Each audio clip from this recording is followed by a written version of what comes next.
And we're back. We're on the play of this game, and we have a Chandra in our opening hand, so we're almost certainly keeping.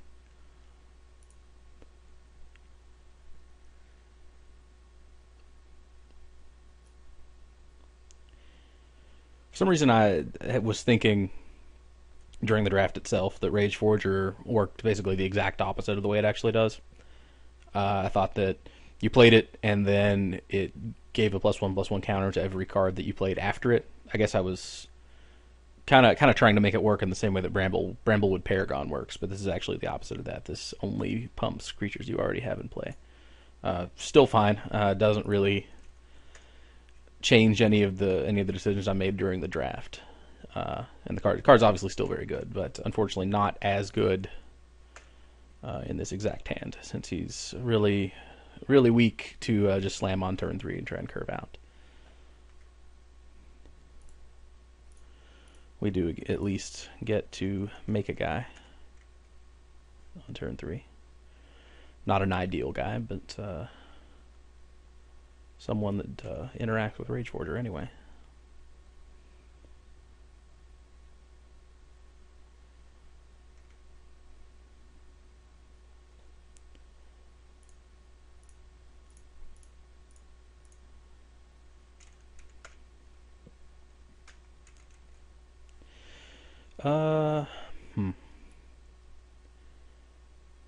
Next turn we would... Oh, this changes things. Okay. A couple of indestructible 2/4s. That's a problem. This guy's not indestructible, right? Just his friends. So yeah, most likely we are just gonna, well, not hit the 4th land drop anyway. But the first chance we get, we're gonna Chandra Nalar and remove all the counters to get this guy off the board, I think.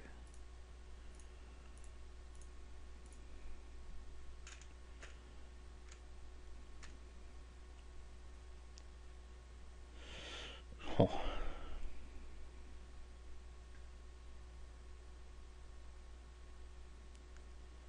He cracks in. This actually suggests a trick of some kind. Since we could double... Well, either that or he's just comfortable with the double block. I think we just block, and take 4. That way, if he has like Fistful of Force or something like that, we can at least keep one of our guys.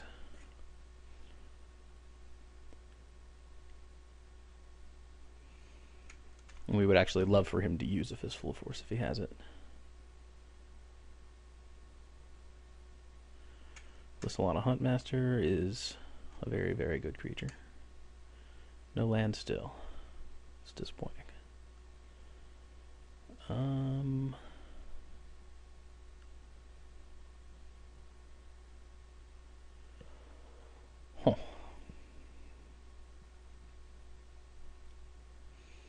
Would kind of like to get this guy onto the board before we play Rage Forger. I think I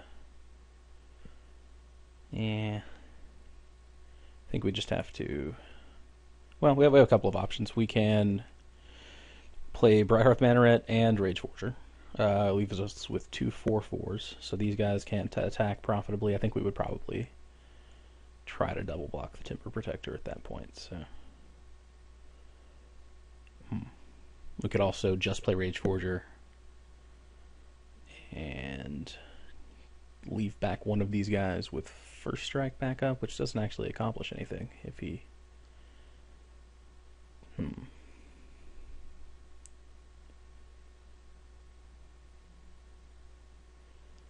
yeah, I think actually holding this guy for the reinforced threat is more valuable, so we'll do it that way.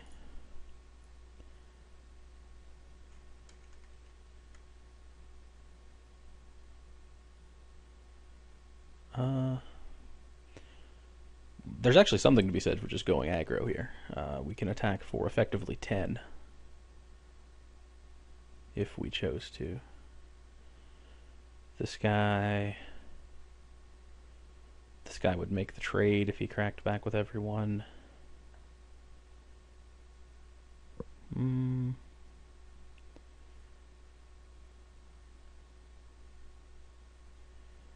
He doesn't actually have lethal on the board for this attack either, so...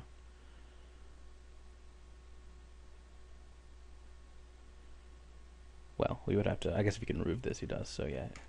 Not excited about that attack.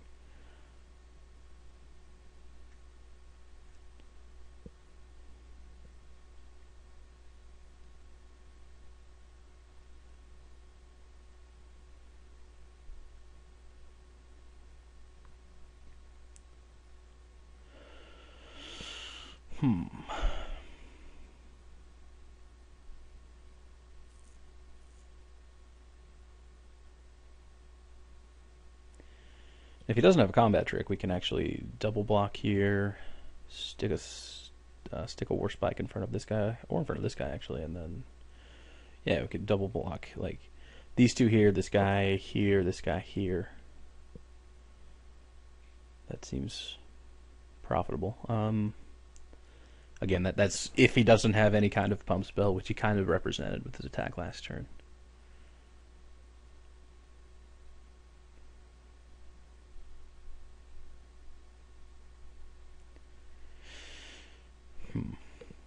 This board state is pretty representative of Lorwyn Morningtide draft. Things get gummy real quick usually. Okay, and he doesn't have a trick, so he doesn't. Perfect.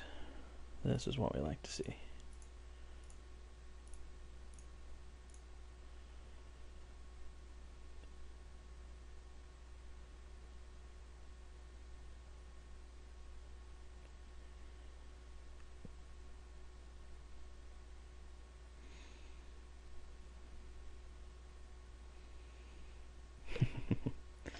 It's not what he likes to see, evidently.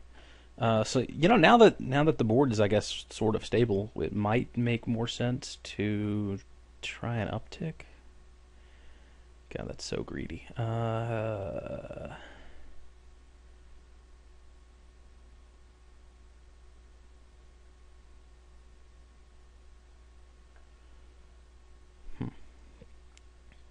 Nah, let's just go ahead and get this guy off the board.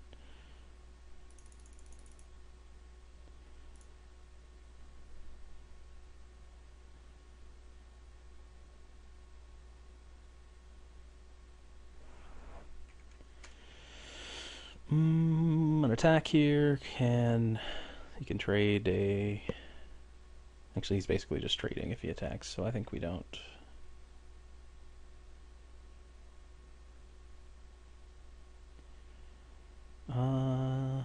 He could...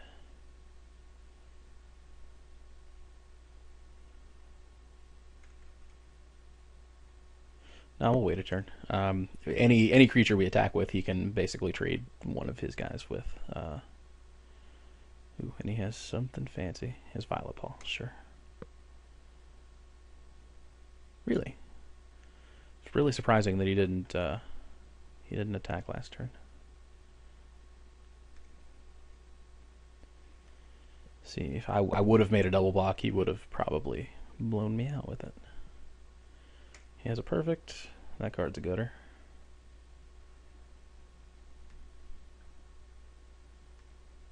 Okay.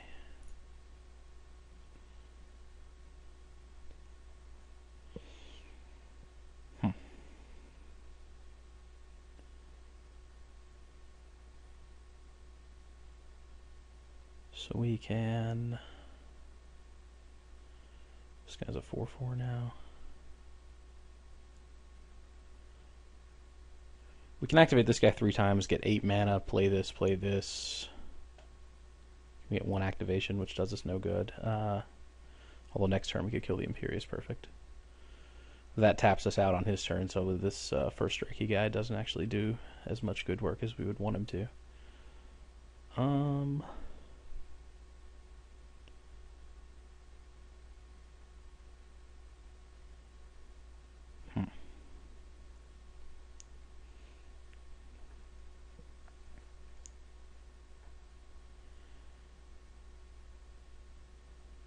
Or, I guess we actually want to hold this anyway, so probably just play this and pass the turn. That seems reasonable.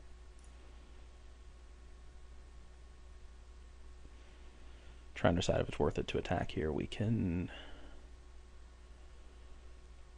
We definitely. He wouldn't. I don't think he would block since he doesn't even have any profitable double blocks really. But I think it's actually pretty important to have this guy back on defense.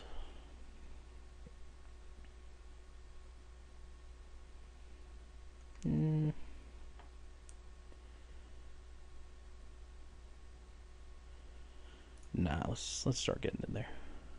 Need to be a little more aggressive.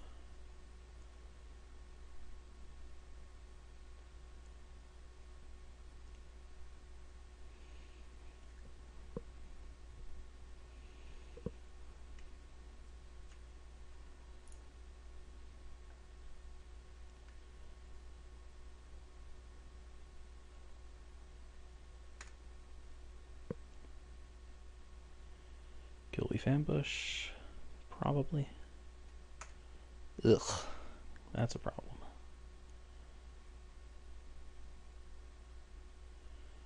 That card does us absolutely no good. Ambassador Oak does him all sorts of good, so that's a problem. Well, this game kind of got out of hand. How dead are we? So I guess we would probably... Yeah, we'd block there. Block. He won't attack with his Imperious Perfect, sadly.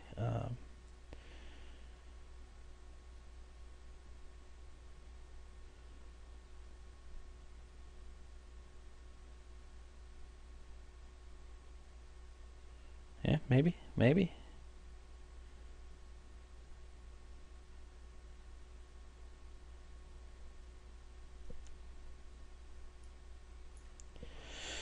Yeah, I didn't think so. Okay,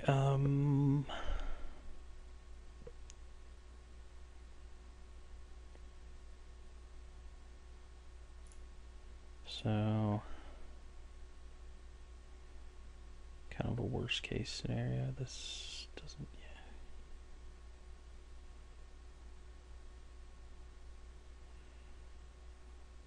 Blocks there, blocks.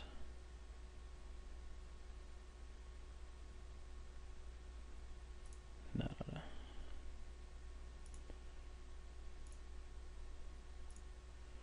If anything, we would block here and then use this to finish him off. Sadly, we can't actually finish off the Imperious Perfect this turn. 1, 2, 3, 11.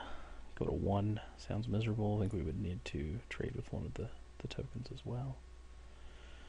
This guy we want to keep on the board because we're going to need him to kill this guy next turn. Although we actually can't now that...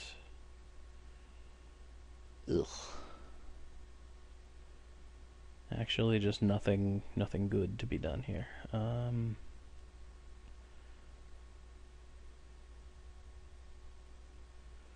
This attack looks kind of foolish now.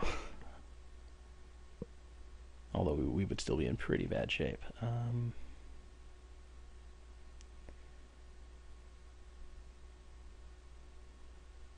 we're still going to 3.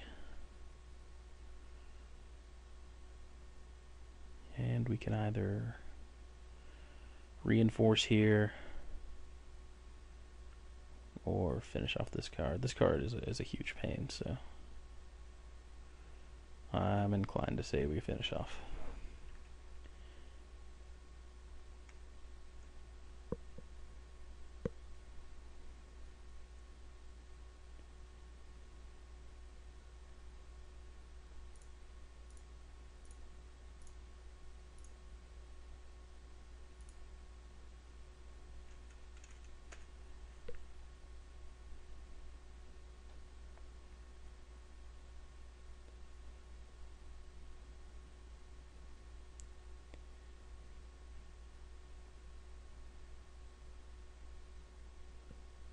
And here comes Ambassador Oak.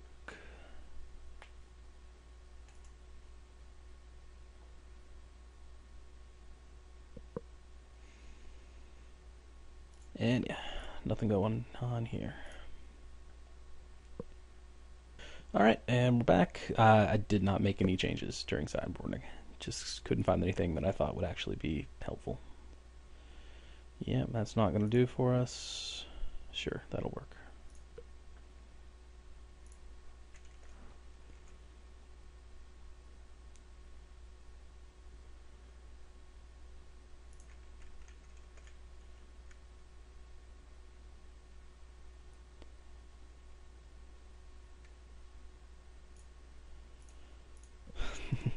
This Tideshipper Mystic, we've drawn it like every game, and it's actually just been useless every game, which is unfortunate. We've just naturally drawn our colors so far.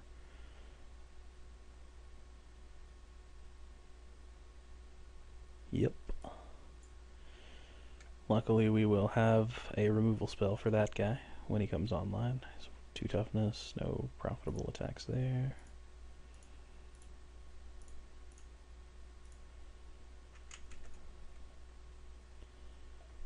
This guy, yeah, only on your turn.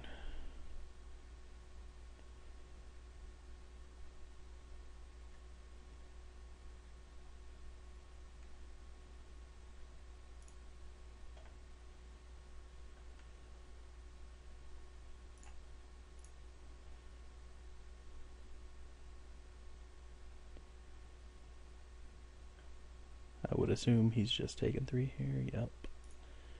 And let's go ahead and get this guy off the board.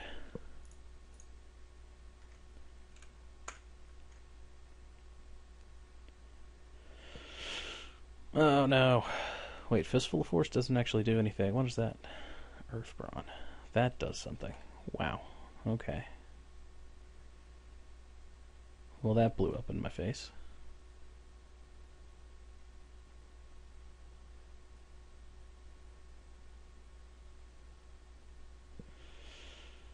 Huh. This game just got a lot harder.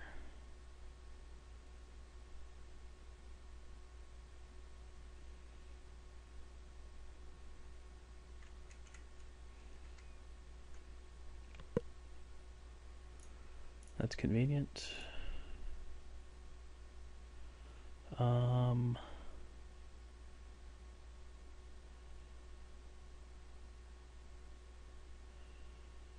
If we play Rage Forger here, it's actually just enabling more Spike Changeling, which is disappointing, but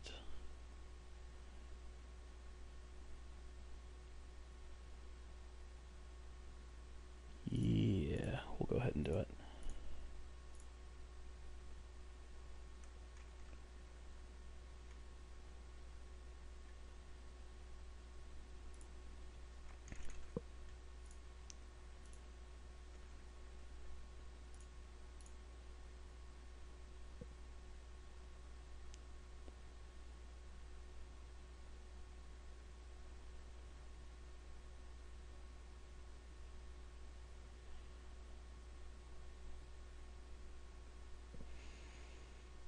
He just lets it go.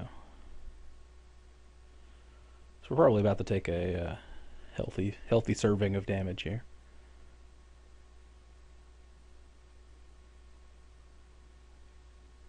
Lignify. That's good. Still has power, what do you know? Still attacks for 2, essentially. In fact, so we're in pretty good shape there. Yeah, unfortunately, we're just gonna have to take the damage here. There's not really a good block for us.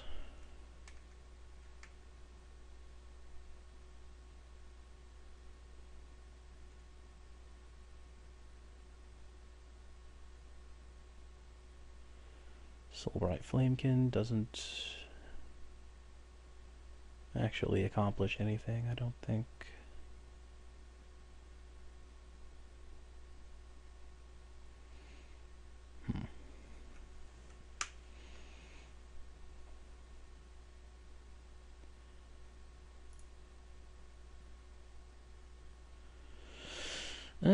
Yeah, we can attack there, and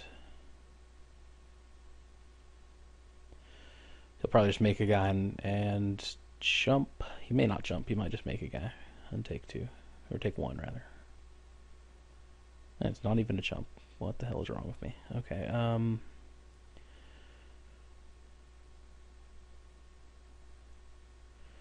that's fine. We can effectively use this guy as this attack is free because rather than actually tapping an attacker, we can just untap this guy and use him as a blocker if we have to, which I think is probably what we're going to end up doing.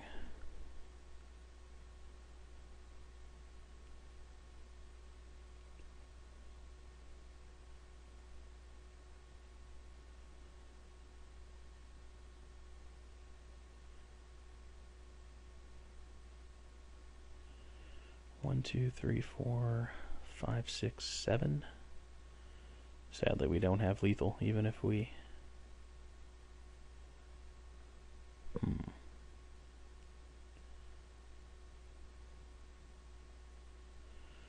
Take 7 there.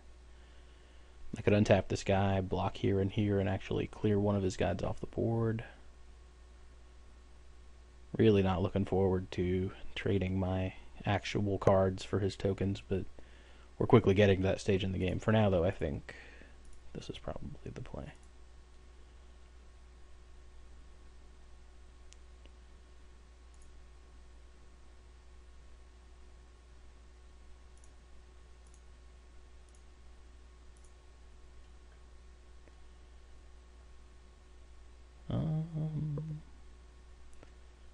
Sure.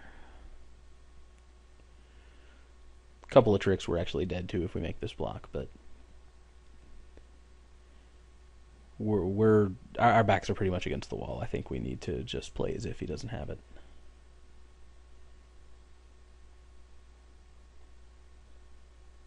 Oh, but he does. Alright, second Earth Brawn. That kills us. Yep.